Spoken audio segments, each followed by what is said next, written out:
Om Namo Bhagavate Vasudevaya. Janmadhyasya yatam vayaritaratashchatirasvavigyasvara. Tene Brahma Hridaya Adhikavaye Muyanti Yatsuraya Tena Brahma Hridaya Adhikavaye Mujantiya Suraya. Tejo Varimadam Yata Vinimayo Yatra Trisargo Misha Tejo Varimrita Jata Vinimayo Jatra Trisargo Mrisya. Damna Svena Sada Nirasta Kuhakam Satyam Param Dhimahi. Dhamna Svena Sada Nirahasta Kuhakam Satyam Param Dhimahi. O my Lord Shri Krishna, son of Vasudeva, O my Lord Shri Krishna, son of Vasudeva, O all-pervading personality Godhead, O all-pervading personality God, for my respectful obeisance unto you. offer my respectful obeisance unto you. I meditate upon Lord Shri Krishna because he is the absolute I truth meditate upon Lord Shri Krishna because He is the absolute and the truth primeval cause of all and the causes, primeval cause of all of the causes, creation, sustenance, and destruction of the manifested universe. of the creation, sustenance, and destruction of the manifested He is universe. directly and indirectly conscious of all He is manifestations. directly and indirectly conscious of all manifestations. And he is independent because there's no other cause behind And He him. is independent because there is no other cause behind Him. It is he only who first imparted the Vedic knowledge unto the heart of Brahmaji, It's she only who first imparted the Vedic knowledge into the heart of Brahma, the original living being. the original living being. By him, even the great sages and demigods are placed into illusion. By Him, even the great sages and demigods are placed into illusion. As one is bewildered by the illusory representations As one is bewildered by the illusory representation of water seen on fire or land seen on water. of water seen the fire, land seen the water. Only because of him do the material universes, Only because of Him do the material universe, temporarily manifested by the reactions of the three modes of nature, temporarily manifested by the reaction of three modes, appear factual although they are unreal. appear factual, although they are I unreal. therefore meditate upon him, Lord Shri Krishna, I therefore meditate upon Him, who Lord is Shri eternally existent in the transcendental abode, Krishna, who is eternally existent in His transcendental, which is forever free from the illusory representations of the material world. which is forever free from the illusory I representation. meditate upon him, for he is the absolute truth. I meditate upon Him, for He is the absolute. Dharma projita kaitra Dharma prajita kaitavutta. paramo nirmatsaranam satam, Paramo nirmasara. vedyam vastava matra vastu, Vedyam vastavam shivadam vastu. tapatrayon mulanam. Shivadam tapotramulanam. Srimad Bhagavate Mahamuni Krite, Srimad Bhagavate Mahamuni. Kim Vapurir Kimva Ishwaraha, Ishvara. Sadyo Hridi Avarudyate Tra, Sadhi Urudya Varudya Titra. Kriti Bihi Sususubhistakshana.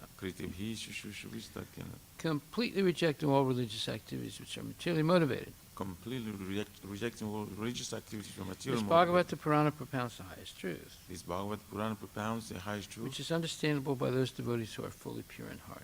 which is understandable by those devotees who are fully pure in The heart. highest truth is reality distinguished from illusion for the welfare of all. The highest truth, the reality distinguished from religion for the welfare of all. Such truth uproots the threefold Such a miseries. truth uproots the threefold miseries. This beautiful Bhagavatam compiled by the great sage Vyasadeva in his maturity This beautiful Bhagavatam compiled with great sage we are is sufficient in itself for God realization. is sufficient itself for God. What is the need of any other scripture? What is the need of the other As soon scripture? as one attentively and submissively hears the message of Bhagavatam, As soon as one attentively and submissively hears the message by of this Bhagavatam, culture of knowledge, by this culture the of Supreme knowledge, Lord is established within his the heart. Supreme Lord is established within us. Nigama kalpaturur galitam phalam, Nigama kalpatoro galitam phalam. sukhamukad amrita dravya samyatam, Sukhamukhar amrita dravasan. pibata Bhagavatam rasam alayam, Pibata Bhagavatam rasamayam. muhur aho raska bhuvibhavaka. Murahura sika bhuvibabuka. O expert and thoughtful men, relish Srimad Bhagavatam, O expert and thoughtful man, relish my the Bhagavatam. mature fruit of desire tree made in literatures. The mature fruit of the desired truth of very glorious. It emanated from the lips of Sri Sukadeva Goswami. It emanated from the lips of Shishupati. Therefore, this fruit has become even more tasteful. Therefore, this food has become even more tasteful. Although its nectarian juice was already relishable for all, Although its nectarian juice was already relishable for all, including liberated souls.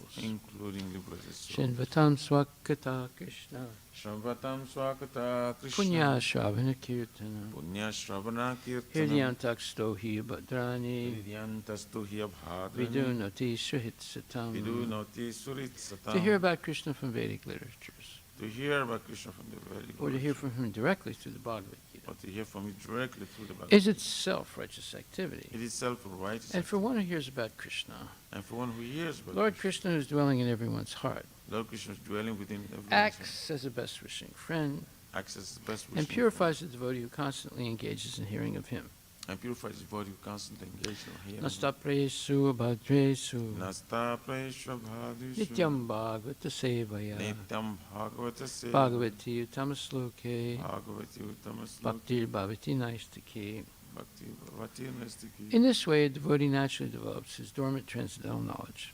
In this way, the devotee naturally develops dormant transcendental As he knowledge. hears more about Krishna from the Bhagavatam As he hears more about Krishna from the Bhagavad and from the devotees, and from the devotees, he becomes fixed in the devotional service of the Lord. he becomes fixed in devotional service of the Lord.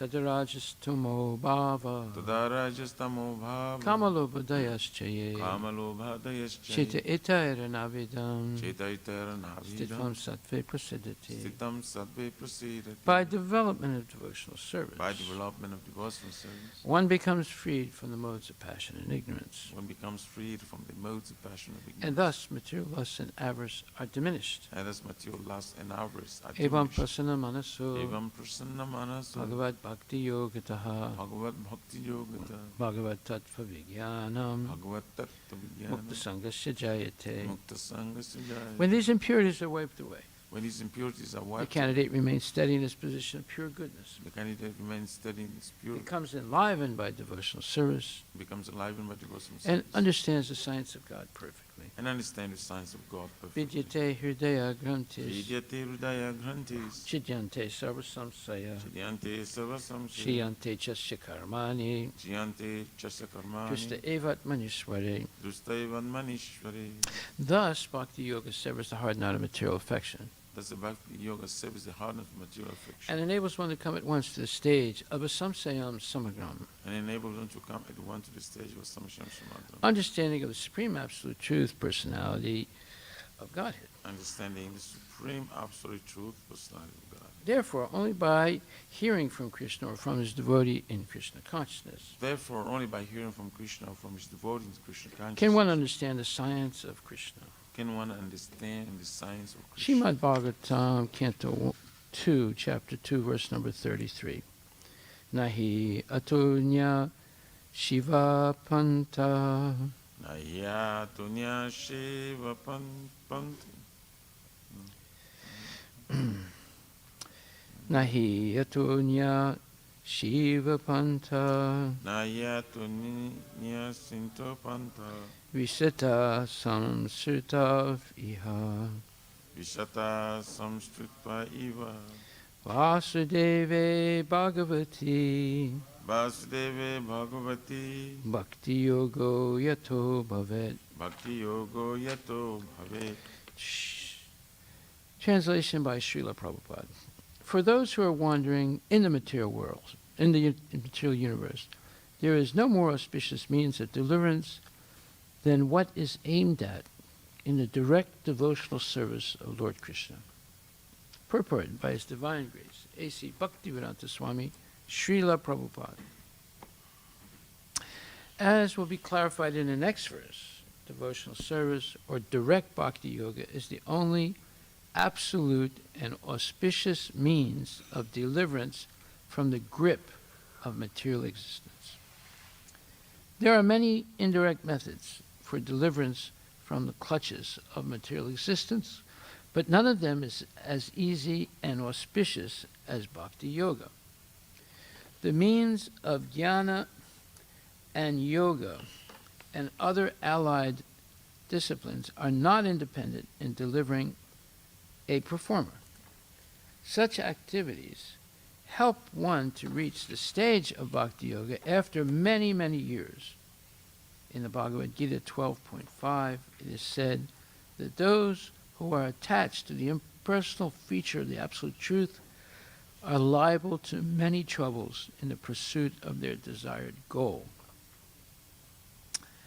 And the empiricist philosophers, searching after the Absolute Truth, realize the importance of Vasudeva realization as all in all after many, many births.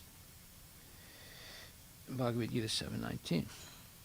As far as yoga systems are concerned, it is also said in the Bhagavad-Gita 6.47 that amongst the mystics who pursue the Absolute Truth, the one who is always engaged in the service of the Lord is the greatest of all. And the last instruction in Bhagavad-Gita 18.66 advises fully surrendering unto the Lord, leaving aside all other engagements or different processes for self-realization and liberation from material bondage. And the purport of all Vedic literatures is to induce one to accept the transcendental loving service of the Lord by all means. As already explained in the text of Srimad Bhagvatam, first canto, either direct bhakti yoga or the means which ultimately culminate in bhakti yoga without any tinge of fruitive activity constitutes the highest form of religion. Everything else is simply a waste of time for the performer. Srila Sridhara Swami and all other acharyas like Jiva Goswami agree that bhakti yoga is not only easy, simple, natural, and free from trouble, but is the only source of happiness for the human being. Srila Prabhupada Ki Jai, Gaura Premanandi Haribol. So this is a very, very nice purport, and it gives us the essence of all Vedic knowledge. That is, if you want to be happy, if you want to attain success in life, if you want to attain the supreme goal, desirable goal of human, let's say, striving, which is to go back to Godhead and associate directly with Krishna and his pure devotees in Goloka Vrindavan, then take up Krishna consciousness seriously. That will enable one to attain the highest perfection attainable by a human being. So, in the quotes here, the first one is 12th chapter, 5th verse. Klesar dikaritas tesam avyakta shakta chetasam avyakta hi gatir dukam dehadvadbir avapyate.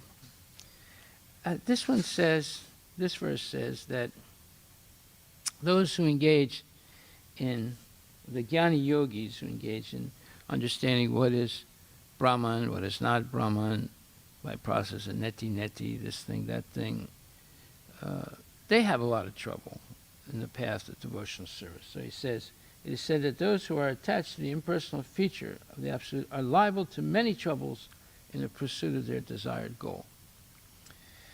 And next, it talks about the karma yogis, the empiricists, those who believe in only what you can perceive with the senses and engage in yagyas to attain the heavenly planets.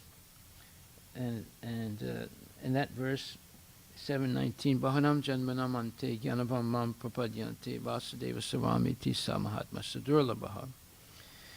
Yeah, after many, many births and deaths of speculation and doing all kinds of pujas, they eventually come to the realization that Vasudeva Sarvamiti, Krishna, you are everything for me. And it says here, and the empiricist philosophers searching after the absolute truth realized the importance of Vasudeva realization as all in all after many, many births. And then as far as the yogis, mystic yogis or siddha yogis, those who are trying to perfect the siddhis, there's an opinion by Krishna, yoginam apisarve samadgatanantaratmana shraddhavam bhajate yomam same yukta tamomatak. Of all the yogis, he who is always meditating on me, his mind fixed on me, and is serving me with great love and devotion, he's the greatest of all. So that one makes it clear. As far as yoga systems are concerned, it is said also in the Bhagavad-Gita 6:47 that amongst the mystics who pursue the absolute truth, the one who is always engaged in the service of the Lord is the greatest of all. And then the last instruction of Bhagavad-Gita, Sarvadharmam Parityajya Mamekam Saranam Vraja Ham Tvam Sarvapapebhyo Mokshisyami Ma Suchaha. Leaving aside all other engagements or different processes for self-realization and liberation from material bondage, we should fully surrender to Krishna. Sarvadharma Parityaja, Mamekam Saranam, and only to Krishna, Mamekam. And therefore Krishna guarantees that he'll protect us from all reactions to sinful activities. Therefore we have nothing to fear, nothing to hesitate for, and nothing to doubt. Surrender. And the purport of all Vedic literatures is to induce one to accept the transcendental loving service of the Lord by all means. So this is a very nice one paragraph. It gives a clear understanding of the absolute importance of Bhakti Yoga.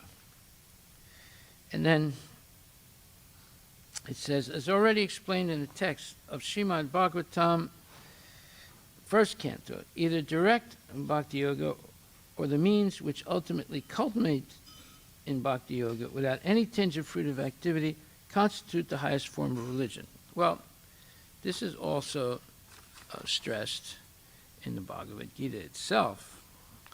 In the second chapter, Krishna says, one second, let me find it. He says,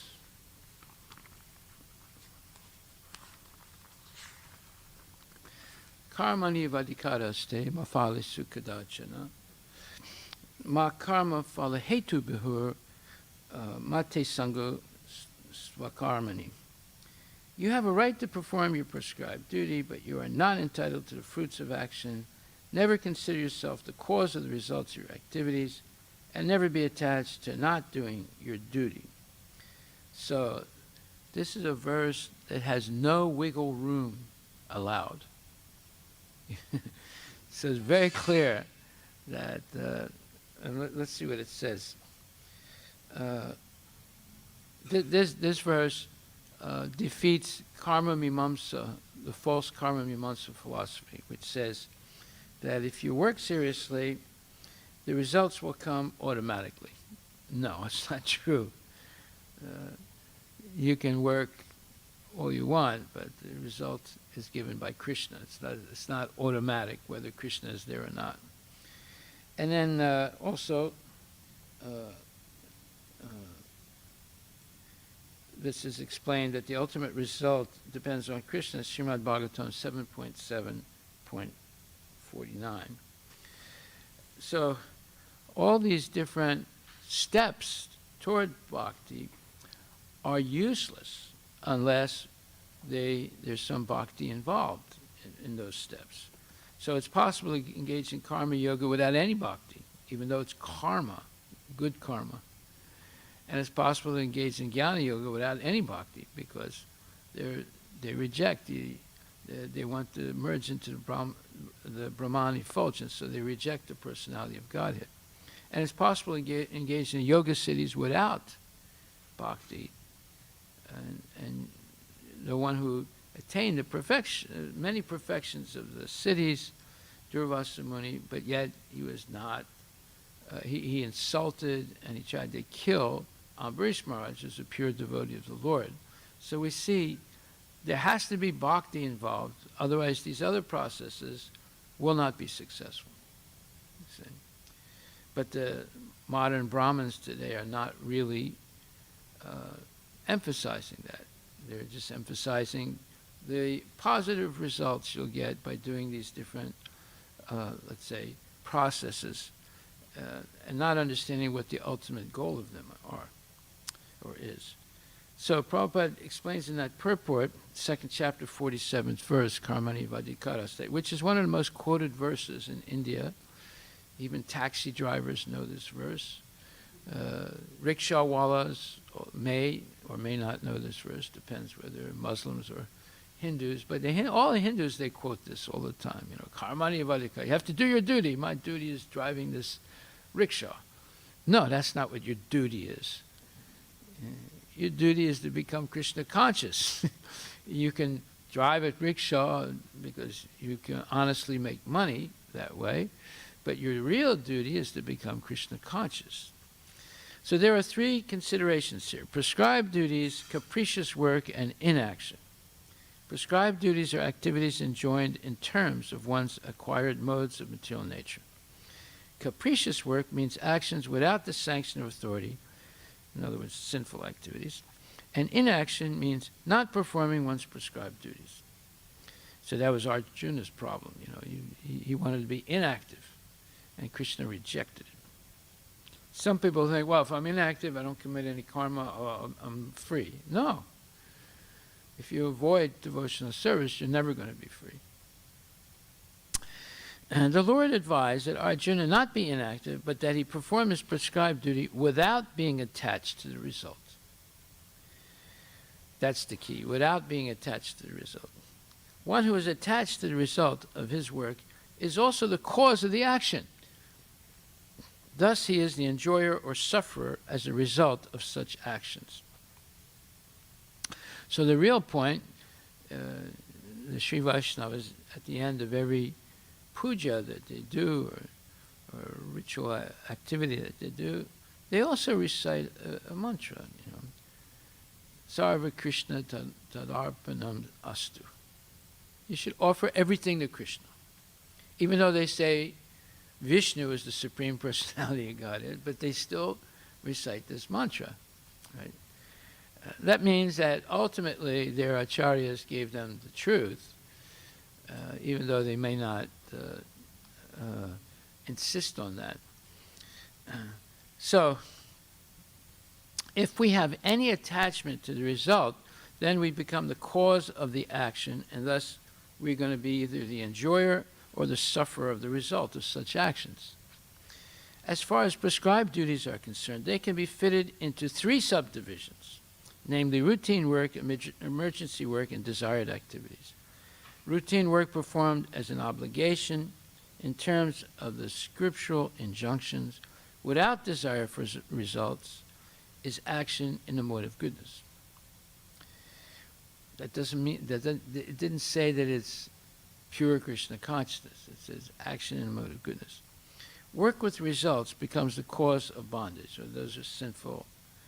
Those are usually sinful acts, and therefore such work is not auspicious. Everyone has his proprietary right in regard to prescribed duty, but should act without attachment to the result. Such disinterested, obligatory duties doubtlessly lead one to the path of liberation. So we can see one who has prescribed duties, but is attached to the result, actually that's inauspicious, even though they're doing prescribed duties. But one who engages in prescribed duties without attachment to the result, meaning you offer the result to Krishna, that means that's the proof that you don't have attachment to the result, that is bhakti. It might be bhakti mishra, mixed bhakti somewhat, but it's bhakti, and one will make spiritual advancement like that, and eventually become pure devotional service.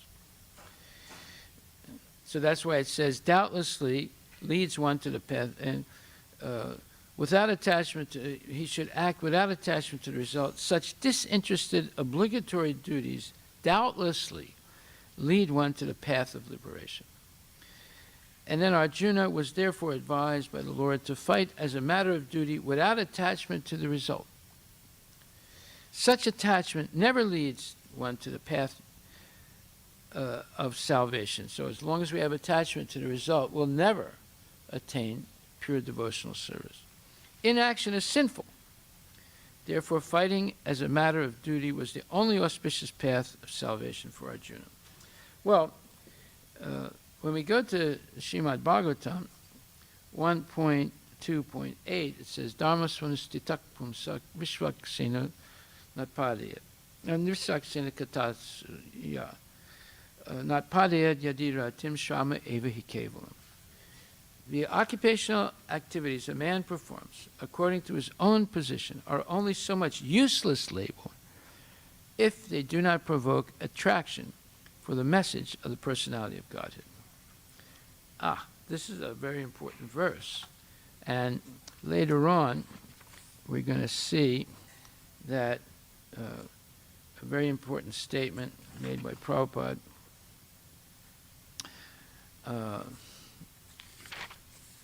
later on he says,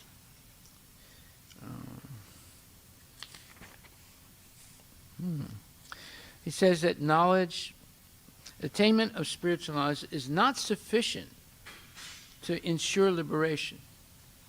Attainment of spiritual knowledge is not sufficient to ensure liberation. So, the bookworms who say, oh, I can't do any service because I have this class and that class, and I have to write this paper and that paper, and I have to take this test or that test.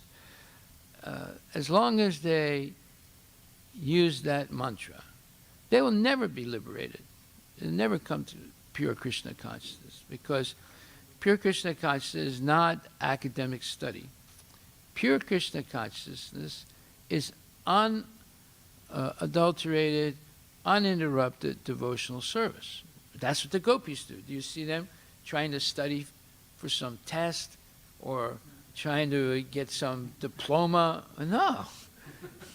They're always engaged in devotional, so that's the sign that they're liberated. Right?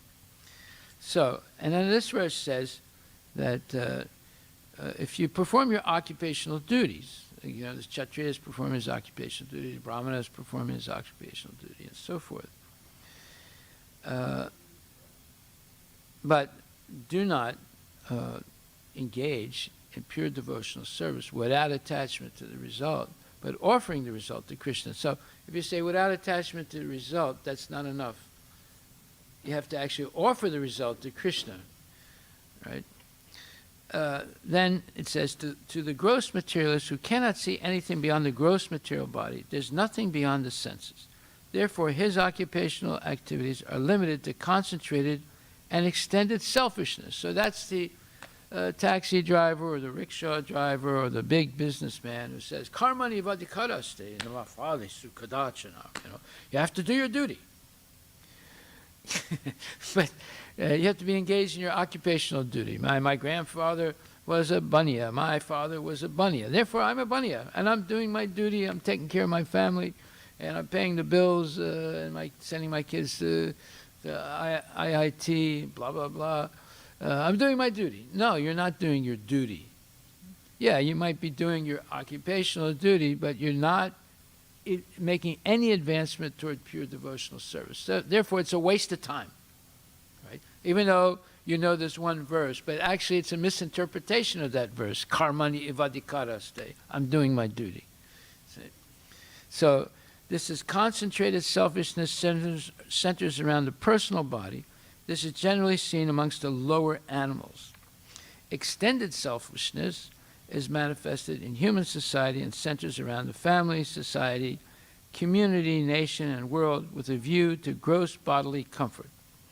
So both of those are condemned. Above these gross materialists are the mental speculators who hover aloft in the mental spheres, and their occupational duties involve making poetry and philosophy or propagating some ism with the same aim of selfishness limited to the body and the mind. So that eliminates all the Mayavadis and Jnanis and so forth.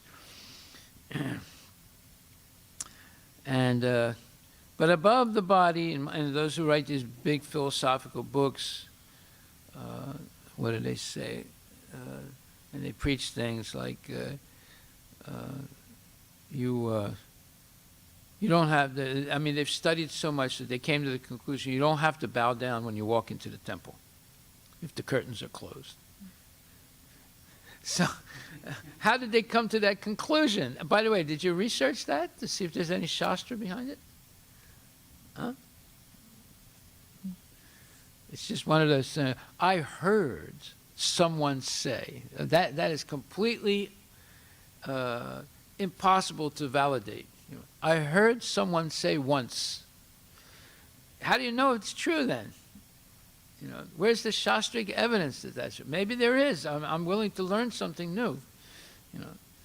So, but above the body and mind is the dormant spirit soul, whose absence from the body makes the whole range of bodily and mental selfishness completely null and void. But less intelligent people have no information of the needs of the spirit soul. They're only concerned with the needs of the gross or subtle body. So, therefore, the soul remains inactive. They're being forced to act by the modes of material nature, either grossly or subtly.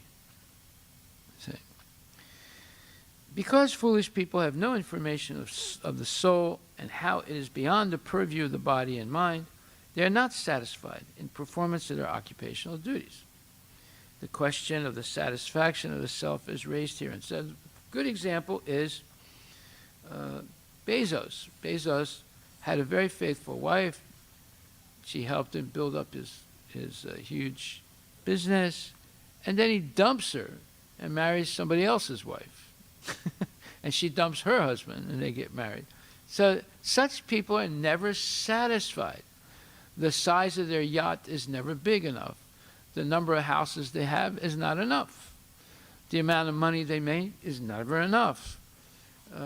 So they're always striving for newer and newer achievements because what they've done is never enough. See, so that's the symptom, it says here. They are not satisfied in the performance of their occupational duties. The question of the satisfaction of self is raised herein. This is a big point Prabhupada is making now. The self is beyond the gross body and subtle mind. He is the potent, active principle of the body and mind. Without knowing the need of the dormant soul. Does Bezos know the need of the dormant soul? No, he doesn't know what it is. He might or might not even believe in the soul. If he believes in the soul, it might be some kind of mediocre understanding, based again on the body. The question of the satisfaction of the self is raised herein. The self is beyond the gross body and subtle mind. He is the potent, active principle of the body and mind. Without knowing the need of the dormant soul, one cannot be happy. Simply with emolument of the body and mind. So this is a big, see here, Prabhupada used this word emolument many times. I didn't realize it until the other day. And now we're seeing it in many places. So emolument means you get some illegal perk from someone, and usually for influence, right? Like in politics, someone gets a free gift. By the way, any Indian politician or any American politician, if they get a gift from a foreign country, or if they get a gift from anybody, they have to declare it. Otherwise, they get into trouble and they can be thrown out of their position, or they can be accused of treachery or violating the trust of the people because they're getting bribes from foreign countries. Like Joey, Big Brother Joey, he was getting millions, and through his son, he was getting millions and millions of dollars from the Chinese, from the Ukrainians, and so forth. So that's how politicians make money. They get their sons to get all the money, and then the sons eventually transfer it over to the father, who's the big politician. Okay. Because foolish people have no information of the soul and how it is beyond the purview of the body and mind, they are not satisfied with the performance of their occupational duties. The question of the satisfaction of self is raised herein. The self is beyond the gross body and subtle mind. He is the potent active principle of the body and mind. Without knowing the need of the dormant soul, one cannot be happy simply with emolument of the body and mind. The body and mind are but superfluous outer coverings of the spirit soul. Who would accept this today? I don't know. They don't even accept that the soul exists. They just say there's just body and mind. The spirit soul's needs must be fulfilled. Simply by cleansing the cage of the bird does not satisfy the bird. One must actually know the needs of the bird himself. Just like, with our cows, if we go and clean Devahuti's barn, she's not satisfied by that. She wants the food, right? She wants the hay, she wants the grass, she wants something to eat, the banana. You don't give her a banana, she gets really upset. And Narayan, he'll butt you unless you give him his food. Say. So simply by cleansing the cage of the bird, one does not satisfy the bird. One must actually know the needs of the bird himself. The need of the spirit soul is that he wants to get out of the limited sphere of material bondage and fulfill his desire for complete freedom. He wants to get out of the covered walls of the greater universe. Yeah, he wants Swaraj, liberation, right? He wants to see the free light and the spirit. That complete freedom is achieved when he meets the complete spirit. That means Krishna, the personality of Godhead. There is a dormant affection for God within everyone. So that's a big point. Spiritual existence is manifested through the gross body and mind in the form of perverted affection for gross and subtle matter. Therefore, we have to engage ourselves in the occupational engagements that will evoke our divine consciousness. So in other words, people who are enamored by material nature and who are enamored by ideas and concepts and projects and things like that, they're actually expressing their search or dormant affection for God, but in a wrong way. You see. What they really want is full independence, full freedom. And therefore, after achieving so many things, they realize they haven't achieved the main thing, eternal life and real freedom from old age, disease, and death. So therefore, they start other companies. Just like Google spent $1 billion trying to solve the riddle of death. They started a company, I forget the name of the company now, but it's to research life prolongation and eventually freedom from death. You see. Because unless they have that, they can never really be happy. They earn more money than they can spend in a lifetime. So they have to increase the lifetimes to enjoy the money, you see. So this is because other occupational duties, whatever ism they may belong to, cannot give liberation to the soul. Even the activities of the Salvationists are considered to be useless because their failure to pick up the fountainhead of all liberties. Yeah, so that explains. Google and their owners are going to be frustrated because the company that's supposed to prolong life and eventually defeat death is never going to give the result. They're going to give many speculations, many attempts, nanotechnology, this technology, that technology, but they're all going to fail. The gross materialist can practically see that his material gain is limited only to time and space, either in this world or in the other. Even if he goes to Swargaloka, he will find no permanent abode for his hankering soul. The hankering soul must be satisfied by the perfect scientific process of perfect devotional service. So that's a fantastic purport by Prabhupada. And these verses in the first canto, second chapter, starting from 8, 9, 10, 11, 12, 13, 14. 14 is also very important. It says, Tasmat ekena manaso bhagavad sattvatam-pati shrotavya kirtitavyascha deyak pujaschya nityata. Therefore, with one pointed attention, one should constantly hear about, glorify, remember, and worship the personality of Godhead, who is the protector of the devotees. So this is our ultimate duty in life. This is 1, 2, 14. And this is what we're trying to do every day, coming to class and discussing what is the ultimate duty that we have in our life. If realization of absolute truth is the ultimate aim of life, it must be carried out by all means. in any one of the above-mentioned castes and orders of life, the four processes, namely glorifying, hearing, remembering, worshiping, are general occupations. Without these principles of life, no one can exist. Activities of a living being involve engagements in these four different principles. It's nice to know. So, they are glorifying.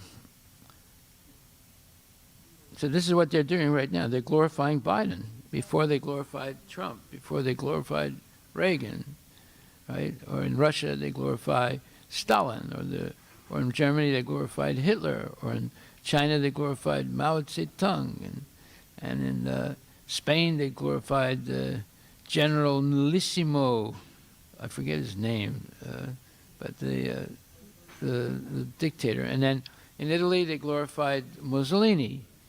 And in every country, in India, they glorify Gandhi, right? So glorifying, and then hearing, yeah, they hear their speeches, they hear their this talk, that talk, and then remembering, yeah, the Nazis always remember what Hitler did, and the communists always remember what Stalin or Lenin or Trotsky did, right? And then worshiping, yes,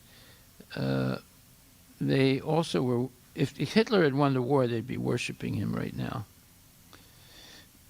So, these are general occupations. Without the principles of life, these principles of life, no one can exist. Activities of a living being involve engagements in these four different principles of life. Especially in modern society, all activities are more or less dependent on hearing and glorifying. You see how Prabhupada can in one statement, define, or for the person, a panoramic view of life. Now, are we doing this? And in your personal life, do you remember doing this? All activities are more or less dependent on hearing and glorifying. Well, any time. What's the name of that guy? He's a famous man who's always talking on the television about how you can make more money. I forget his name. Well, I'm glad I forgot his name because he's a nonsense. But anyway, there's all these people all the time on television. They might be evangelists, preachers, they might be businessmen, and they're talking about how you can increase your sense gratification by making more money, okay? So all activities are more or less dependent on hearing, so you hear their speeches and you get inspired, or someone tells you, you gotta hear this. This guy is great. He knows everything about the coronavirus, you know, he's making it clear, right? So this is what? Hearing, and then what? It says hearing and glorifying. Then they glorify this one or that one. It's going on all the time. Any man from any social status becomes a well-known man in human society within a very short time if he is simply glorified truly or falsely in the daily newspapers. Well, that's Prince Harry and his wife. What's her name? Meghan something. Right? They're nobodies. They're low-class scum, but yet they're famous. Every day there's some article about them in newspapers or in the news. Is that right? Yeah. It's Prince Harry, and is his wife named Meghan? Oh, see, you know her. Right? How did you know her? She's an insignificant person. She's a low-class person. How do you know her? Because they're talking about her and her husband every day. It's been going on for years now, ever since they got married. They're talking about them all the time. There's some article somewhere every day about these useless people, right? People that you would normally, you know, not even want to hear about them, but you're forced to hear about them because every time you go on the news, there's an article about them. Is that right? You see?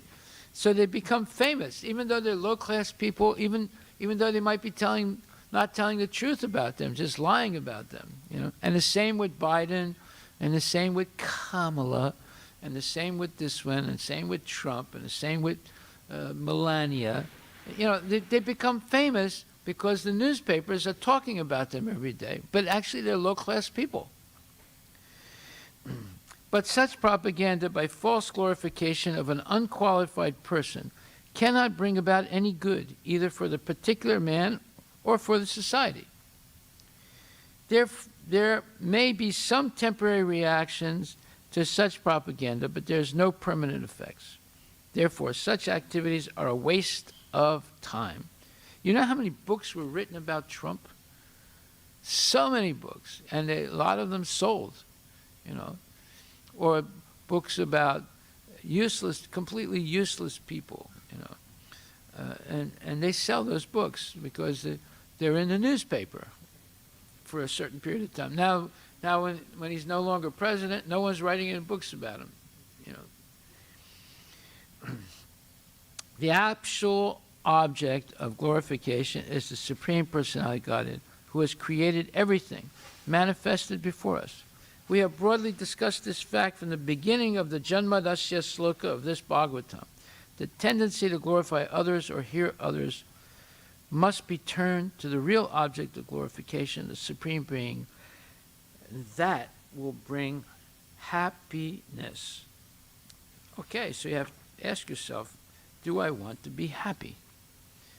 Then 1-2-16 says, Shushusaho Shodadana Syab Vasudeva Kataruchi San Mahat Sevaya Vipra Punyatirtha Nisevana. This is a very, very important verse, 1-16.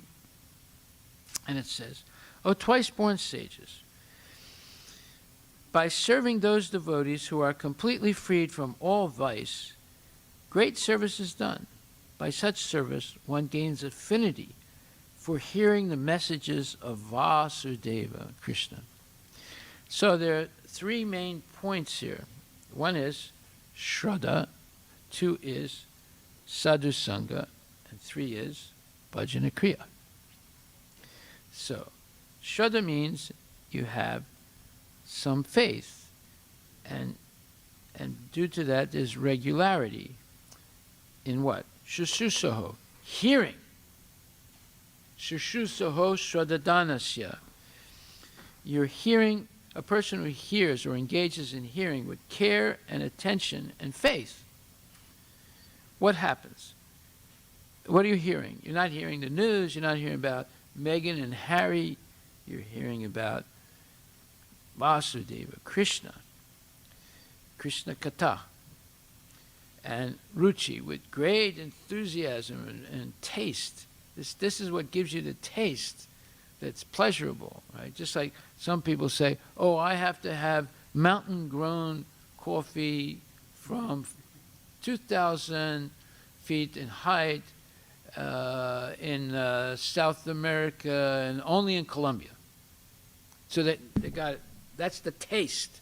So if they get, 1,000 grown at 1,000 feet, it's not the same taste as grown at 2,000 feet.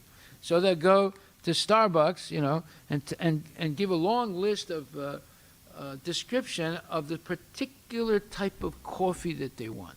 Is that right?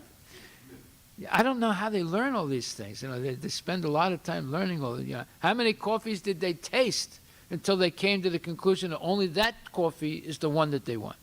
You see, it's the same thing, with stockbrokers. The same thing with baseball, football, basketball.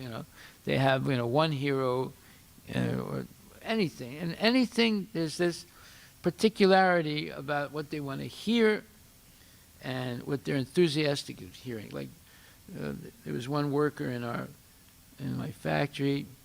All day long he had a little radio, and it was on the sports channel, 24-hour sports channel.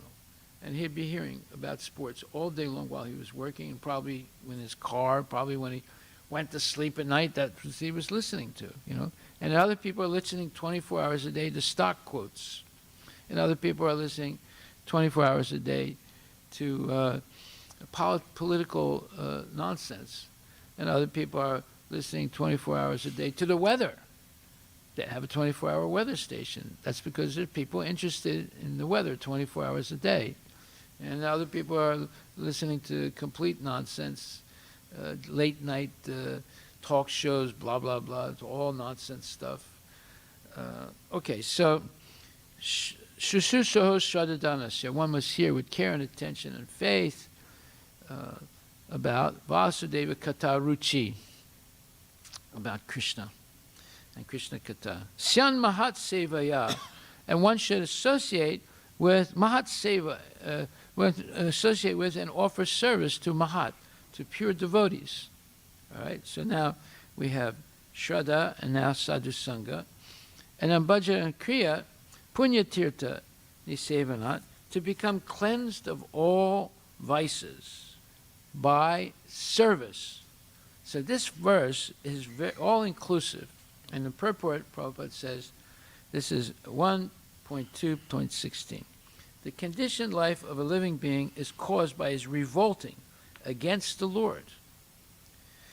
There are men called Deva, or godly living beings, and there are men called Asuras, or demons, who are against the authority of the Supreme Lord. In the Bhagavad-Gita 16th chapter, a vivid description of the Asuras is given, in which it is said that the Asuras are put into lower and lower states of ignorance, life after life, and so sink to the lower animal forms and have no information of the absolute truth, the personality of Godhead. These Asuras are gradually rectified to God consciousness by the mercy of the Lord's liberated servitors in different countries, according to the supreme will. Such devotees of God are very confidential associates of the Lord, and when they come to save human society from the dangers of godlessness, they are known as powerful incarnations of the Lord, or as sons of the Lord, or servants of the Lord, or associates of the Lord. But none of them falsely claim to be God themselves. This is a blasphemy declared by the Asuras. So whoever claims that he's God, he's actually an Asura, a demon. So that Nityananda, so-called Nityananda, I don't know why he chose that name, because Nityananda is Lord Chaitanya's eternal servant, but this guy is a worm, he's a beast, he's stool, right? He declares himself as God, the present avatar. So these are demons, and the demoniac followers of such Asuras, and their followers are also demons. Their followers are also, some of his followers came here once, they were trying to convince me that you have to come and hear him and see him. He is the present avatar of Krishna. What rascals they are. They have no shame at all, right? So this is a blasphemy declared by the Asuras, and the demoniac followers of such Asuras also accept pretenders as God or his incarnation. In the revealed scriptures, there is definite information of the incarnation of God. No one should be accepted as God or as an incarnation of God unless he is confirmed by the revealed scriptures. The servants of God are to be respected as God by the devotees who actually want to go back to Godhead. Such servants of God are called Mahatmas or Tirthas, and they preach according to particular time and place. That's another important point, particular time and place. The servants of God urge people to become devotees of the Lord. They never tolerate being called God. Sri Chaitanya Mahaprabhu was God himself, according to the indication of revealed scriptures, but he played the part of a devotee. People who knew him to be God addressed him as God, but he used to block his ears with his hands and chant the name of Lord Vishnu. He strongly protested against being called God, although undoubtedly he was God himself. The Lord behaved so to warn us against unscrupulous men who take pleasure in being addressed as God. The servants of God come to propagate God consciousness, and intelligent people should cooperate with them in every respect. By serving the servant of God, one can please God more than by directly serving the Lord. The Lord is more pleased when he sees that his servants are properly respected, because such servants risk everything for the service of the Lord, and so are very dear to the Lord.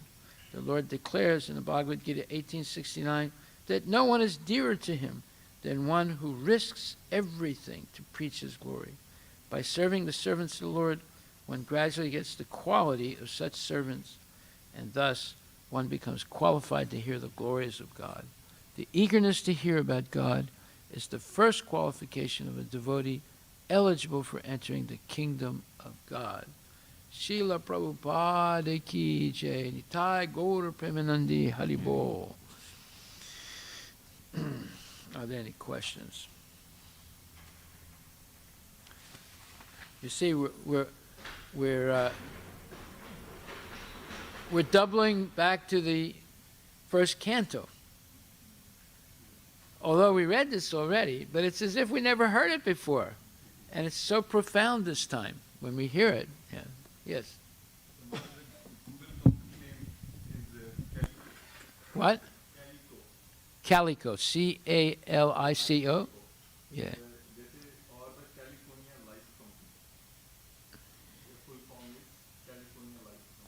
California Life Company.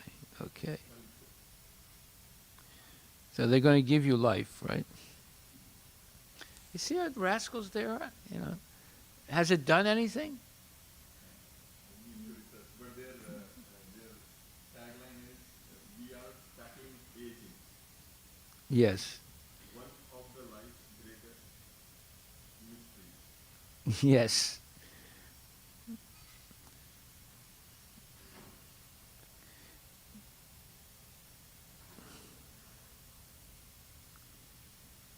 Yeah, as if they're going to solve that mystery.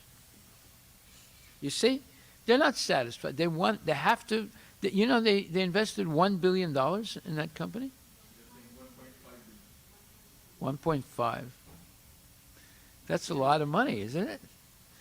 They're really, you know, going after it. They have to find out. And they didn't say. They're only saying, you know, like aging.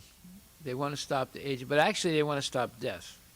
But they know they're not going to be able to do that, so they said aging instead. Longevity, yeah. Long life of sin, yes. Yeah. Okay, Hari Bol, glories to Prabhupada. What would we do without Prabhupada? We'd be lost. We wouldn't have anything to talk about. We'd be just talking about making money all day long. Srila Prabhupada ki jai.